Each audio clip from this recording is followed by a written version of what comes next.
By now you may be thinking that Pulaski County is a great place to clear your head and maybe even clean your plate. This area's bounty is so plentiful that it's easy to think of it as a land flowing with milk and honey.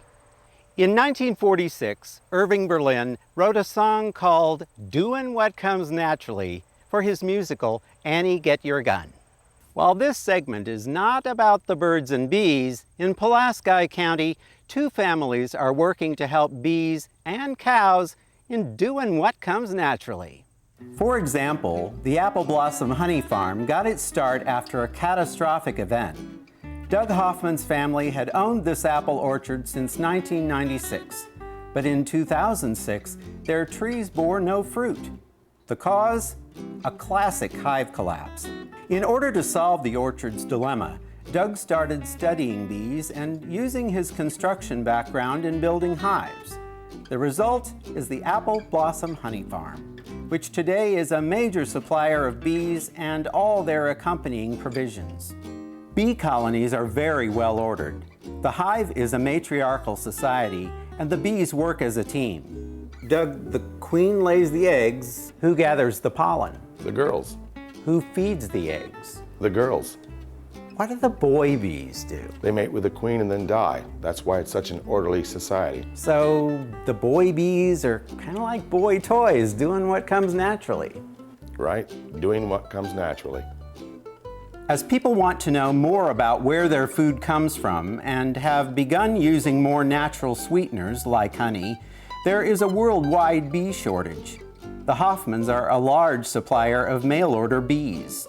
Doug and wife Carrie also rent hives for pollination of crops. Whatever type of field we've pollinated, it carries a different flavor of honey. For example, we have lavender honey and blueberry honey. So the farmers get the crops and you get the honey. It's a sweet deal. Doug and Carrie's bee products are used in some surprising ways, like the Evil Czech Brewery's Gypsy beer out of Culver, Indiana. That'll give you a buzz. Moving along to another matriarchal society, the Jones family has found a great way to de-stress their cows in the Jones Robotic Dairy. Orville and Zetta Jones began the dairy in 1942. Pam, Sammy, and Josh Jones added Indiana's very first robotic milking system in 2003.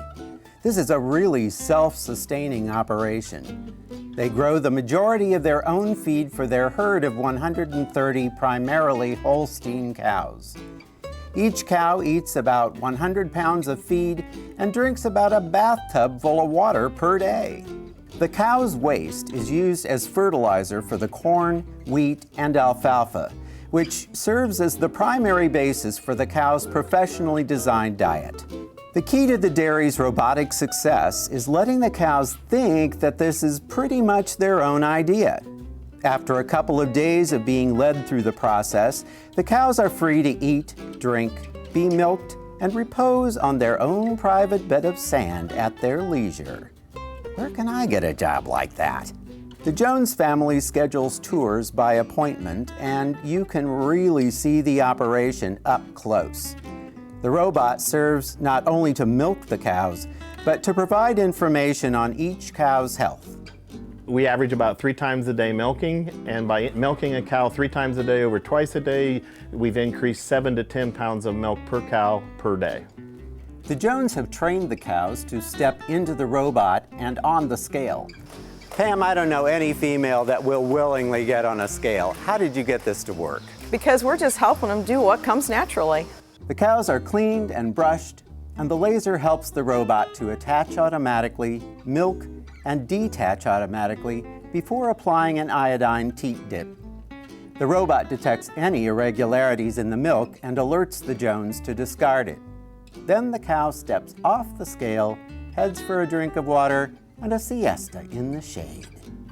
So, Sammy, for the girl cows, this is kind of just another day at the beach, but what about the boys? Yeah, they're only good for one thing, doing what comes naturally. For information on tours, hours, and natural products, visit our website at savorindiana.com.